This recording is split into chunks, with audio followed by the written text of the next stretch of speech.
Hi guys, I'm Kuber and I'm the founder of ThinkRasta, which is a creative lab that focuses on youth. Like everybody else, even my sources of inspiration have been both constant and then sporadic every now and then. That's pretty much how it works for all of us, and I'm going to talk about both the constant and the sporadic ones. The one that has stuck with me the longest has been sport. I think sport is one of those disciplines that involves both the mind and the body in the most unrehearsed fashion, and that has unbelievable possibilities. All my heroes growing up were also sportsmen, and all of them achieved different things in their respective disciplines. But one thing that was common among all of them was that they were extremely entrepreneurial on the field.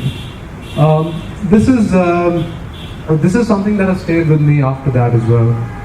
Being a 90s kid, the other thing that really inspired me was pop culture and music videos.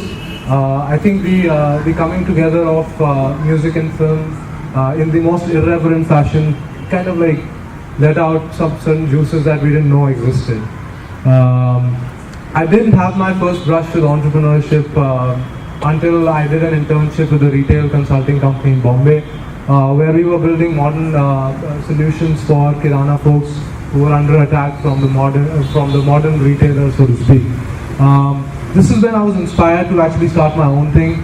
But being from a B grade, B school, I went up to my mentor and said, I don't think I can do it. I don't have the access that the other folks do.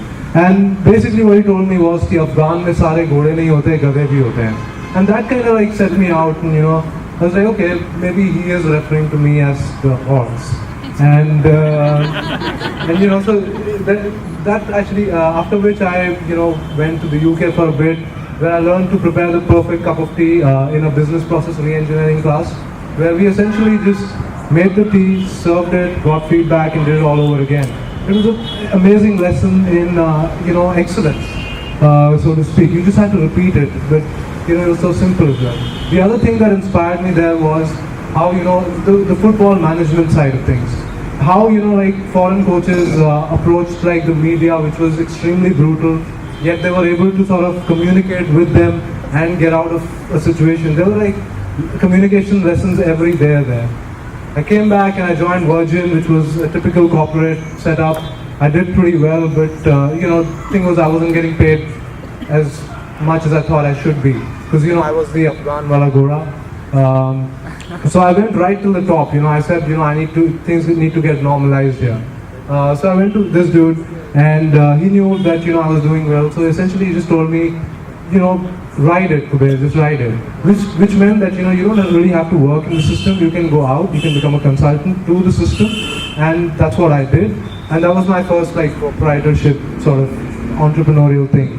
He's still there. Okay. One of the clients that I added while I was doing consulting was Pepsi, and the more I worked with them, the more I realized how behind times they were, especially with Red Bull in the space, in the beverages space. Red Bull was really inspiring because they built an ecosystem around the brand itself, and that is something that every brand is doing today. But they were the first. I went back to the UK, cutting my consulting thing short, worked in the charity setup for a little bit, and once I wasn't able to raise enough money, so I put some of my own.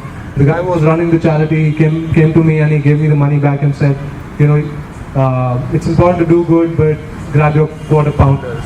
So I came back to India and started Rasta to grab my quarter pounders. I started this out with an old friend, Upkar, who was a second-time entrepreneur, so there was plenty to learn from him as well.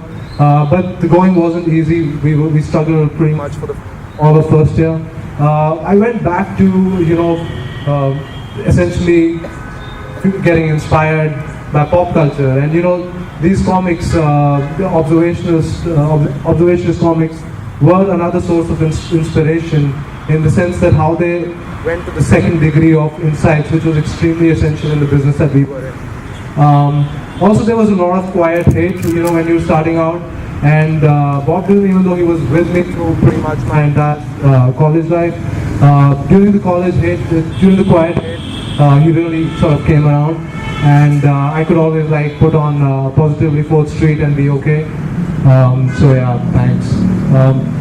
There are a couple of books that I read during the ups and downs, and these are two that I would advise for anybody who's trying to make it in the communication space.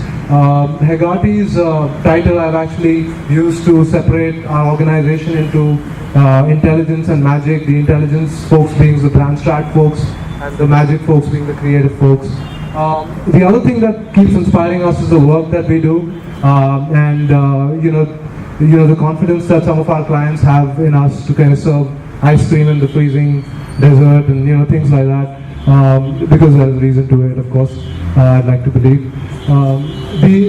But most importantly, people at Rasta are the ones who keep me going. Both of these guys come from very, very different backgrounds, but I can tell you this much, that their work ethic and drive is not anything like I've ever seen before. They are an inspiration to everybody in the team on an everyday basis. One of the ambitions that I have in the long term is to build an Indian brand that can go global. It will baffle you that there isn't one Indian consumer brand that has actually truly gone global. So that's one of the things I want to do, like maybe build some other good stuff along the way. These days, my inspiration are folks like these who are, soft disruptors, I would say, who are disrupting industries but are doing it in an extremely artsy fashion. And I kind of like that inspires me as well. So that's pretty much what I have. Thank you.